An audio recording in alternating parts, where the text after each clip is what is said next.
দেলোয়ার হোসেন সাঈদী বলেছিলেন যে আল্লাহ যেদিন নারাজ হয়ে যাবে সেদিন আর এই ছবি থাকবে না।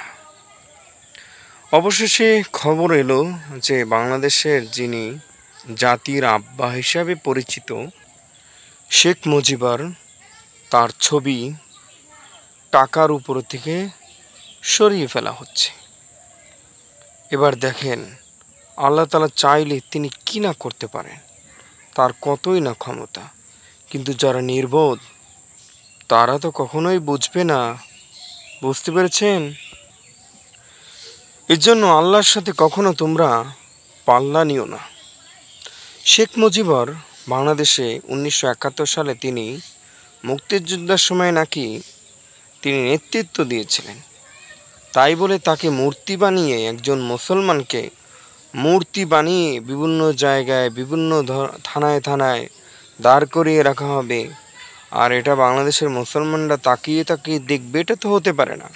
কারণ আমাদের বাংলাদেশ তো একটি মূর্তির শহর না, আমাদের বাংলাদেশ হচ্ছে মসজিদের শহর। ঠিক আছে? এর আগে আপনারা দেখেছেন যে শেখ মুজিবরের যত দিবস আছে সমস্ত দিবসগুলো বাতিল হয়ে যাচ্ছে। তো যারা আফসোস লীগ তারা কিন্তু খুবই কষ্টে আছে যে শেখ মুজিবরকে নিয়ে তারা কিন্তু ব্যবসা করত। তারা কি করত? তারা বিভিন্ন জায়গায় মূর্তি তৈরি করত, ফ্যাসাদ তৈরি করত জমিনের বুকে। এই কারণে আল্লাহ তাআলা তাদেরকে এই জমিনেতে তাদের মান সম্মান সব মাটির সাথে মিশিয়ে দিয়েছে। এতদিন এরা বলতো যে আপনারা তো সমস্ত দেয়ালে দেয়ালে যত ছবি আছে মুজিবরের, সেই ছবিগুলো তো আপনারা মুছে ফেলেছেন।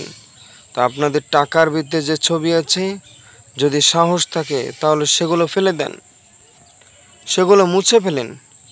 তো অবশেষে সেগুলো কিন্তু মুছে ফেলার জন্য সরকার এখন উদ্যোগ নিয়েছে। সরকারকে অসংখ্য ধন্যবাদ। কারণ আমাদের বাংলাদেশ তো একজন ব্যক্তি তো স্বাধীন করেনি, সবাই মিলে স্বাধীন করেছে। তাহলে আমাদের বাংলাদেশে অনেক সৌন্দর্য আছে, মসজিদ আছে, মাদ্রাসা আছে, বিভিন্ন গম্বুজ আছে, সেই সব ছবি দেওয়া হোক। পুরনো বিভিন্ন ঐতিহাসিক জিনিস আছে, সেসব ছবিগুলো যদি ব্যবহার করা হয় তাহলে আমাদের বাংলাদেশের জন্য খুবই সুন্দর হবে। বুঝছেন?